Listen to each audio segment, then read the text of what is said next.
लाखो महाराष्ट्र आणि कर्नाटकातील भाविकांचे श्रद्धास्थान असलेल्या श्री क्षेत्र आदमापूर येथील श्री बाळूमामा देवालय समितीच्या नूतन कार्याध्यक्षपदी रामण्णा तिम्माप्पा मरेगुद्री यांची बहुमताने निवड करण्यात आली। देवस्थानाचे मानद अध्यक्ष धैर्यशील राजे भोसले यांच्या अध्यक्षतेखाली झालेल्या बैठकीत ही निवडणूक करण्यात आली। सद्गुरू बाळूमामा ट्रस्टमधील विश्वस्तांच्या 2 गटातील 10 जणांच्या नियुक्त्या सहाय्यक धर्मदाय आयुक्त प्रियांकिनी पाटील यांनी नुकताच रद्द केल्या होत्या। यामध्ये धैर्यशील भोसले गटातील 8 आणि लक्ष्मण होडगे गटातील 2 नूतन विश्वस्तांचा समावेश होता। तसेच लक्ष्मण होडगे, धैर्यशील भोसले आणि पुंडलिक हौसमनी या तिघांना कार्याध्यक्ष पदावरून हटवण्यात आले होते। देवस्थानाचा दैनंदिन कारभार तसेच आगामी पुण्यतिथी उत्सवाच्या अनुषंगाने करावयाच्या कामकाजासाठी कार्याध्यक्षाची आवश्यकता असल्याने देवालयातील सदस्य मंडळाची बैठक घेण्यात आली। या बैठकीस 9 पैकी 6 सदस्य उपस्थित होते।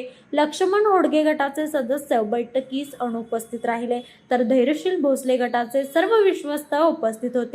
उपस्थित सदस्यांमधून रामण्णा मरेगुद्री यांच्या नावाला बहुमताने मंजुरी देण्यात आली। यावेळी श्री बाळूमामा देवालयाचे अध्यक्ष धैर्यशील भोसले, सचिव रावसाहेब कोणकिरी, विश्वस्त पुंडलिक हौसमनी, तमन्ना मासरेड्डी, विनायक शिंदे, पोलीस पाटील आदी उपस्थित होते। विरोधी होडगे गटाचे भिकाजी शिंगारे, शिवाजी मोरे आणि अप्पासाहेब पुजारी बैठकीस गैरहजर होते। दरम्यान दिनांक 19 मे 2026 रोजी झालेल्या सभेत बहुमताने लक्ष्मण होडगे यांना विश्वस्त पदावरून कमी करण्यात आल्याचे सांगण्यात आले। यावेळी मुख्य कार्यकारी अधिकारी संचित कदम यांनी नूतन कार्याध्यक्ष रामण्णा मरेगुद्री तसेच नूतन विश्वस्तांचे स्वागत करून आभार मानले।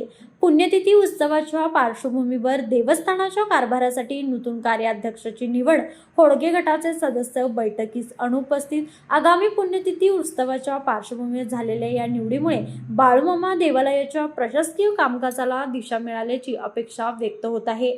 लाईव्ह मराठीसाठी मुरगुडहून सर्जेराव भाट।